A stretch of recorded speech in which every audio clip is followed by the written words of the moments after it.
Hello everyone, welcome to Aptiplus Academy for Civil Services. This is a video on Kurukshetra Compilation for the month of June 2020. So in this video, we'll see what are the important articles that was published in the Kurukshetra for the month of June, and we'll discuss some of the important articles that is relevant for your mains examination. A video on YOJNA compilation is already uploaded. तो योजना की जो compilations है वो already हमारे website पे है, आप check कर सकते हैं. Now this is the edition, irrigation and water conservation for the month of June.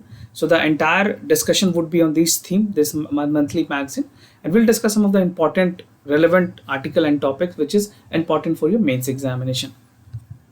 So talking about the target audience, so this is specifically for the aspirant who are preparing for the civil services examination and the aspirant who are preparing for State Public Service Commission examination, and those of you who want to be aware of government program and policy. So this video is dedicated to the people. Now, those of you who are new to our channel, do not forget to subscribe the Aptiplus Academy for Civil Services on YouTube, and do not forget to hit a like button on this video. So coming to the first article, that is irrigation in India. So we have clubbed a lot of article under this irrigation in India because there were many short article that could be clubbed in this topic. So we have I have just separated the topics and just clubbed into the one article. So that is the irrigation in India. So under the irrigation in India, basically, as you know, that irrigation is a very ancient science. This is not new to Indian humankind. It has already existed in the ancient time. Talking about the ancient time, it existed in the Indus Valley civilization and precisely in the Vedic age. And Rig Veda has also found the mention of irrigation in that time of, right? So this is again very important. A question on prelims can also be asked: ki irrigation was there in the Rig Veda and the Indus Valley civilization. And the most widespread irrigation system in India is undertaken in the medieval period during the Sultanate rule. So this is important to give you a background. If you write essay, so this would be helpful to get this fodder point. अगर आप essay attempt करोगे, so this will help you, right? And these irrigation projects were continually during the ruler, from rural to basically to Mughal to other 18th century, it continued, right? So from the Vedic civilization to the Rig Vedas, then Mughal, and that it carried out to the 18th century. And currently India is the world's largest groundwater well-equipped irrigation system after China, which has 19 mH second, and USA, which has 17 megahertz of the third. Now, as of 2018, irrigation area accounted for 448.8%, total of 140 million hectare. Fine. So this is the million hectare of agricultural land. And remaining 51.2% are rain-fed. So this is calculation about the India's in percentage, in term of percentage, right? So irrigated area account for 48.8%, and the rest are rain-fed. So that particular area, it directly depended on the rain season, right? So this is a brief background about the irrigation system in India. Now talking about the types of irrigation, what are the types of irrigation? Because a question can be directly asked to interpret you that what are the types of irrigation in India, what are the forms. So this irrigation type will also help you to understand the methodology which is being followed in agriculture, and also the prelims questions can be handled from this section. So the first is furrow irrigation. So in this furrow irrigation, a type of surface irrigation is trenches and a dug is being made between the field. So I can show you the example. This is the picture which will help you understand. You can see this is the river. This is kind of a canal, a short canal, this much of distance. This is traveling from a long distance, and this is the furrow which has been made. So what is happening, like the water is coming, it perlocates to this places and it runs to a long distance of less than like half kilometers and kilometers. So it is too long, right? So distance are too long, and the water easily just relocate to these places, right? So this is furrow irrigation. And what can happen that farmers follow the down furrows, and the portion, the water, how the water is moving, it is moving vertically or horizontally through the gravity. So you can see in this image, the water is through the gravity. There is no other forces which is being applied. So the land is such tilted in a manner that the water directly perlocates to these places, right? And what are the advantages of this? It is easy to adapt. The furrow irrigation and the method version raise the bed system from 20 to 30% saving the water. So in this method, the furrow irrigation, 20 to 30% of water is being saved.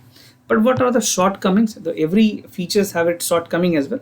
So in shortcoming is that excessive water intake and deep perlocation of the loses water in many limited and irrigation through the furrow border strips. And the other shortcoming is that the water logging and the soil salinity may cause misuse of the water. Right. So these are the some of the shortcomings of the irrigation. I'll tell you everything, the advantages and the shortcoming of each irrigation system. So this was the furrow. Now talking about the surge flow irrigation. So what happened here?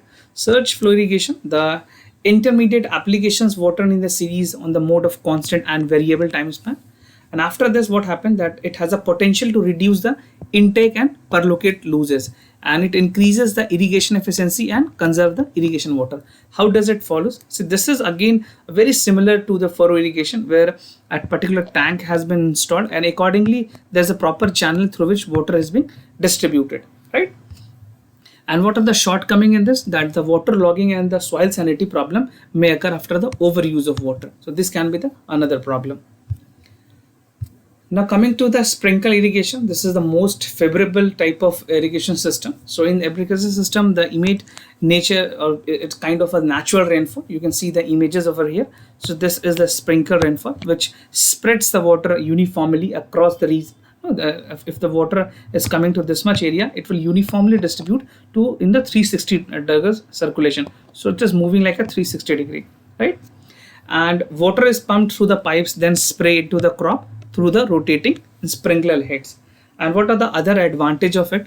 When it applied together with the appropriate water, it saves water. And since this method operate at the low pressure, it can save average up to 20 to 50% of water and energy costs. But what are the shortcomings? The shortcomings are like they are more costly to install and operate because of the need. So it is pretty costly compared to the other traditional method, and it is suitable for the large field. So these are the shortcomings. In a short field, you cannot use this. Now coming to the other drip irrigation. So here the drip irrigation means a drop by drop water is being there. So drip irrigation system applies slowly on below the soil surfaces and discontinued drips. And the water logging and the salinity are completely absent under the drip method of the irrigation.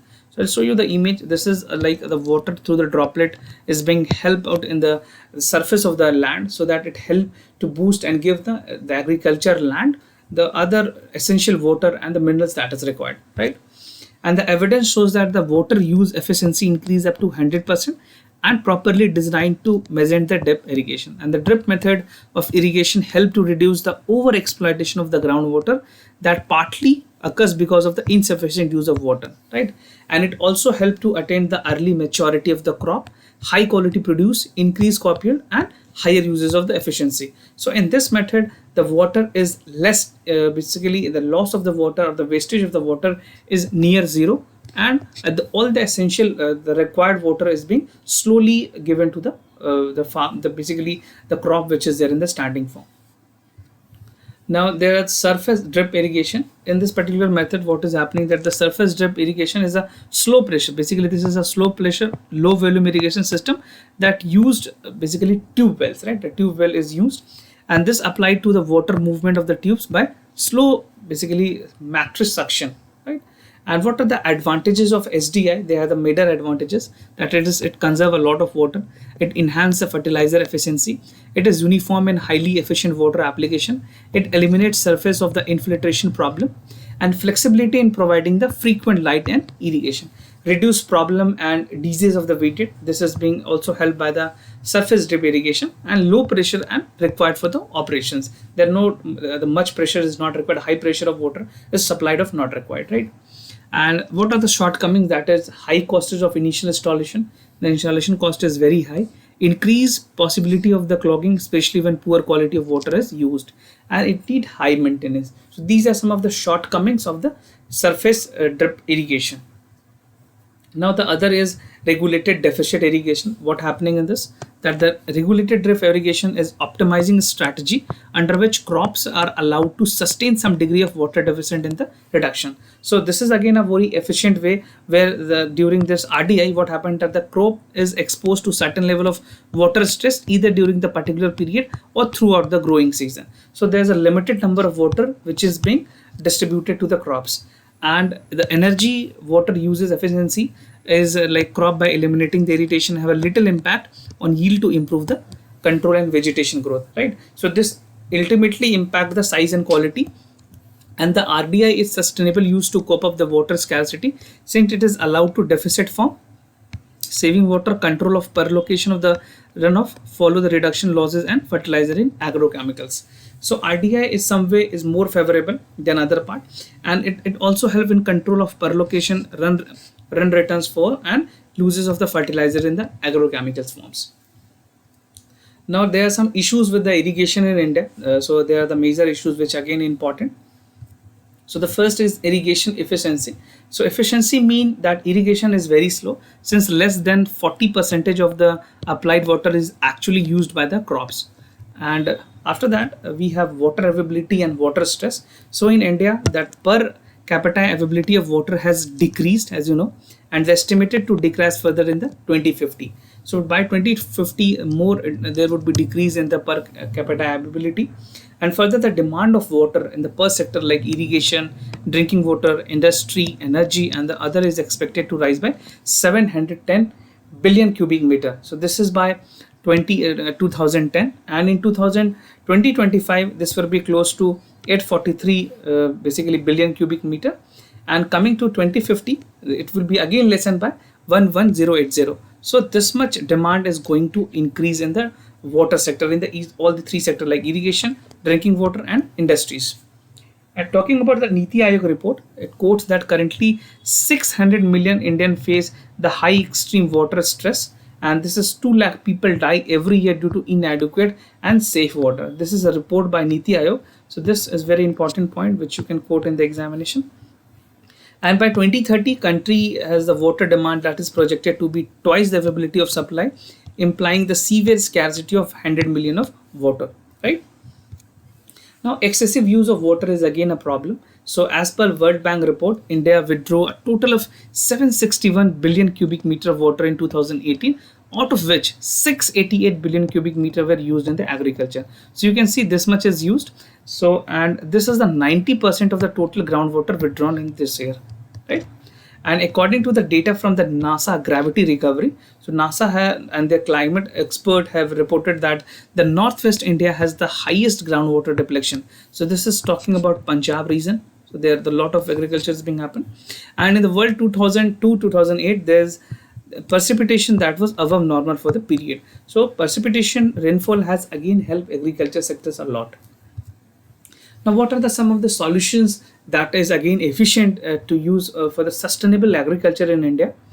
So the sustainable agriculture would be in the agriculture sector, that is for crops. Cropping system primarily depend upon the availability of water into the optimum quantity and the acceptable quality. So it is very essential that we reutilize the water, and we utilize the water in a sustainable manner, so there is no wastage of water. So right, we need to decrease the wastage. The wastage of the water should be decreased, and agriculture might not sustain its productivity if irrigation is not sustained and water supply are not reliable, right? Now there is a micro irrigation. The case study have suggested जो micro irrigation है, that has benefited farmers significantly. So it has ultimately benefited the farmer, and the micro irrigation, the electricity consumption has been reduced by about 31%. So if ultimately 31% electric consumption is reduced, so this will lead to the saving in the income. So ultimately the farmer income would be more, right? So the irrigation cost is also decreased by the average of 32%. Now moving to the other topic, after the micro irrigation, we have agronomic water saving practices. So in these we have some other lists which I'll be discussing, that is contour tillage. So what happening in the contour tillage, that the soil cultivation is made and the land slope and the soil is left for the small farmer furrows, ridges, and prevent runoff. So furrows I have shown you in the initial while discussing the videos, and this technique can effectively control the erosion and may apply to the raw crops, small grain, and the field. And this is also a helpful technique to increase the better use of rain-fed water, especially in the rain-fed areas. So here the contour tillage is being used. Now the other agronomic method is broad bed planting. So the cultivation of crop on the broad beds and irrigation is applied to furrows. And this method helps to save 30 to 40% of water compared to the other traditional method and the horticulture row crops, right? So this is favorable for this crops basically. Now the conservation tillage, this include CT include the zero tillage and the retention of crop residuals in the soil surface, and the crop residual act as a mulches and reduce the evaporation losses to protect the soil from the direct impact of the raindrop. So what happened? A tillage is being developed, so it helps the residual and the mulches to evaporate. No, the point of the losses due to the evaporation is helped by the tillage which is there, right? And CT help the maintain high level of organic matter in the soil, and thus highly effectively improving the soil infiltration, controlling erosion, which can result in the UAE. So you must have seen this method in the basically in the villages. People used to favor this method, and this is again very helpful to retain the organic matter of the soil. Now mulching is again the other method. Mulching with the crop residues on the soil seeds. This help, it slows the water overland and improve the infiltration condition, reduce the evaporation losses, and also contribute to the weeds and therefore non-beneficial for the water uses, right? Now the other method is additional organic manures. So what happens here, that the maintenance and the organic matter of the upper soil provides for the better irrigation, reduce crusting and stealing on the soil surfaces, right? And additional clay and hydrofolic compound is there. So this technique increases the water retention capacity of the soil and control the deep perlocation. Thus the water availability in the soil with the lost water holding capacity is increased. So this is again one of the best method where when it's come to the availability and holding capacity of the water. Now there is control of acidity. The lime application to the soil help to favor the pH. So what is did that in deep rooting in the better crop development. So what it did, it improved the soil irrigation and produce some increase in the water availability, right? It controlled the acidity of the water. And weed control measures. So here the adaptation of appropriate weed control techniques are there to elevate the competition of the water. And by the weed, there is very important that the agronomic practice increases the water efficiency and different crop in the cropping system. So weed control measure is again something which help to control the pest, the pest which is there, which is indirectly infecting the crop. This help to reduce the weed infections, right? And integrated pest management is there. So IPM technique aims to increase the crop productivity and at the same time other inputs like water, fertilizers. So pest can cause several losses. So this is the method, the integrated pest management. This help to increase the productivity, profitability of the farmers, and again it improves the efficiency and water productivity. So these are some of the important methods of the integrated pest management. Now some of the technology as a solution, because technology is again boosting and aid giving the farmers. So artificial intelligence is something which is helping the farmers a lot. So this application will help farmer to determine the crop to grow and anticipate the potential threat by the combination of historical information about the weather pattern, cropping performance, and the real-time data. Robotics is something which is again incorporating in the agriculture sector. So autonomous drone, the data is provided can help in monitoring the soil assessment, plant emergence, population fertility, crop protection, crop insurance, drainage planning, and harvesting planning. These are the things which can be done through the robotics. And agri-robotic is saving water, spraying pesticides, and robot will help in the automatic irrigations. Now there are some sensor-based control. So this method leverages the real-time measurement for locally installed sensor. It automatically, the irrigation timing extract the temperature, rainfall, humidity, soil moistures in the given environment. And there's some signal-based control. So what is that? There's a sensor which controls the smart irrigation system on the weather update transmitted through the radio, telephone, and the web applications. And these signals typically help the local weather stations to evaporation rate and irrigation the controllers, right? So how is the evapotranspiration rate? So that is completely being calculated through the signals. Now there are some government schemes which is there for the water conservation. And from this section, prelims questions can be very important. A directly 2 statement or 3 statement question can be asked in the examination. So Jal Shakti Abhiyan, the government has launched a campaign where the water conservation is the main aim for water security under the Jal Shakti Abhiyan. And the Abhiyan aims to focus on integrated demand of the water supply management at the local level, right?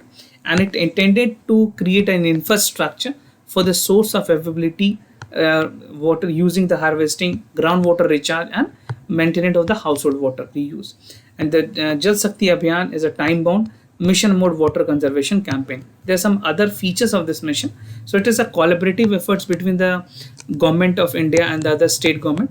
And the water conservation efforts would be supplemented by the special invention, including the block and district water conservation plan.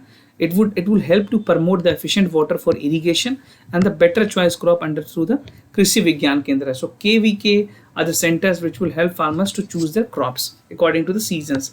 And the large scale communication campaign has also been planned alongside the JSA, involving mass mobilization, different group including the school, colleges, student, okay, self-help group, Panchayati Raj institution, youth groups, and defense personnel. So this can also be, they can be communicated, and alongside a help can be taken from this section of the people.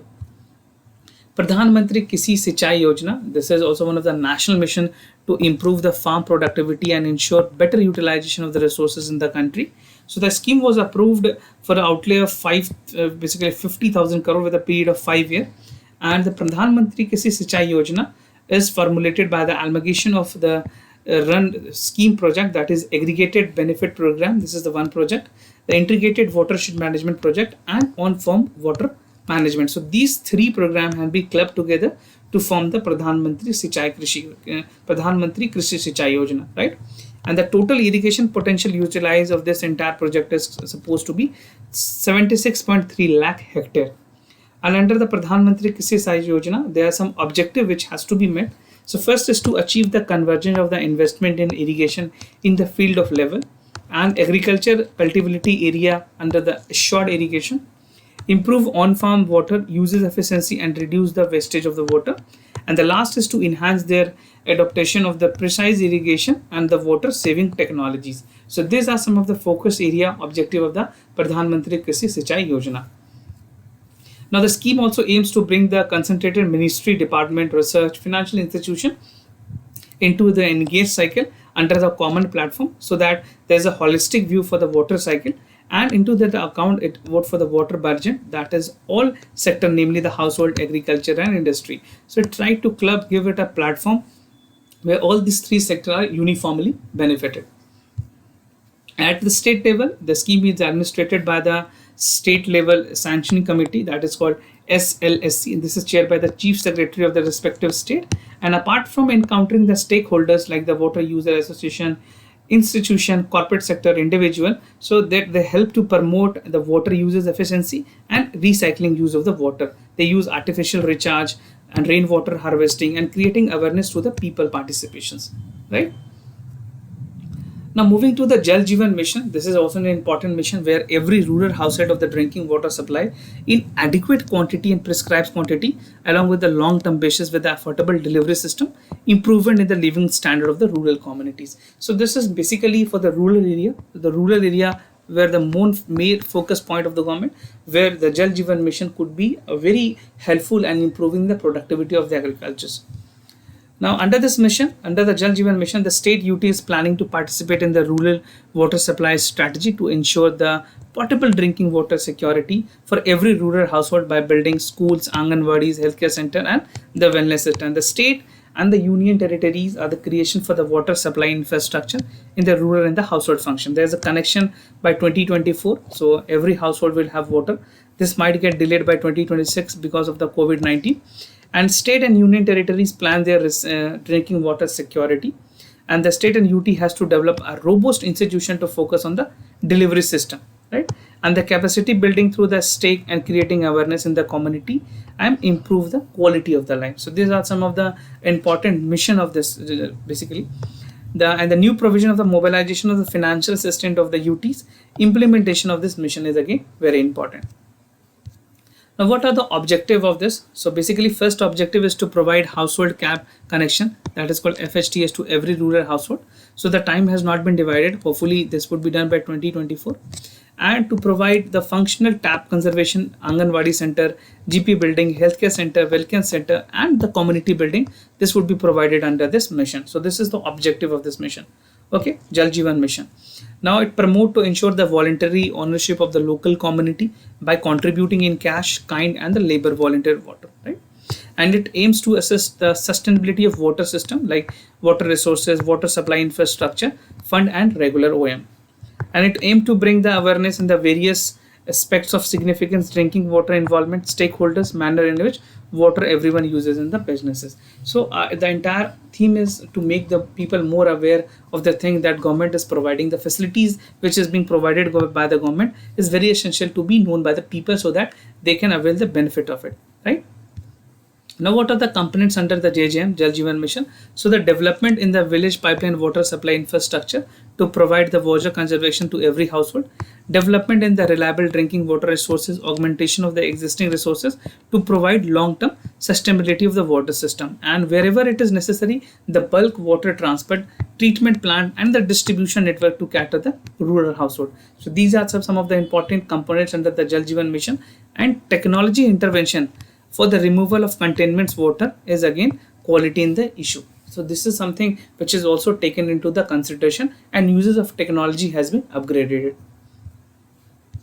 Now coming to the Agri Udan, so this is again one of the important initiative by Government of India. So the program will help to select, innovate the startups who will be mentored by the scale operating in the agri value chain for the effective improvement of the agriculture. And the nodal agency for this is ICAR, NRM Technology Business Incubators, and IDE, Indian Institute of Management, Ahmedabad, for the Incubation Center and Innovation and Incubation Entrepreneurial, CIE. Right. So this is a 6-month program which is shortlisted for the agriculture startup which promise innovation business model, and this will be monitored to guide up the scale of their operation. So this is again to boost the technological upgradation and the advancement in the agriculture sciences. Now moving ahead, there's a strategy for artificial intelligence in India to use for the agriculture, how artificial intelligence can be helpful. So talking about the nodal ministry, Niti Aayog would be implementing it, and the aim of this is to focus on the growth, social inclusion, and the government has also signed the MOU with IBM. This is a reputed technology company to use the AI secure farming capabilities in the Indian farmers. And the pilot study would be conducted in the state of Madhya Pradesh, Gujarat, and Maharashtra. So initially, these 3 states would be having the benefit of the IBM AI technology. And after the pilot study, IBM Watson Decision Wood platform will be provided to the farm level solution, and it aims to improve the agriculture sector. And after the successful implementation, it will be implemented pan-India. Pan-India it would be implemented, and in the rural India, especially, government is looking forward to continue these initiatives, right? So this is all about the edition for the June. And those of you who are new to our channel, you can also watch our daily topic wise news analysis, which is there on the everyday basis, and we cover the news from the Hindu and the Indian Express. So this initiative, this series will help you to save you a lot of time during the newspaper reading, right? So do check the series, and I sincerely thank you for listening to this video. If you have any other concern, do let us know. We'll be more than happy to assist you. For time being, I'm signing off. Wish you all the best. Stay home, stay safe. Thank you so much.